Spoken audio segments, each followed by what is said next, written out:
મારે આજે તમને એક વિશિષ્ટ વાત કહેવી છે। स्वावलंबन की ओर एक कदम।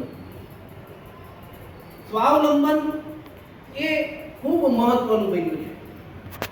છેલ્લા કેટલાક સમયમાં આખા દેશના જે સર્વે સંશોધનો થયા એ પ્રમાણે મોટાભાગના યુવાનો ઉચ્ચ શિક્ષણ નોકરી માટે મેળવી રહ્યા છે। એને પરિણામે એનું માઇન્ડસેટ એક પ્રકારનું થઈ ગયું છે, નિશ્ચિત પ્રકારે એને નોકરી સિવાય એને દેખાતું નથી।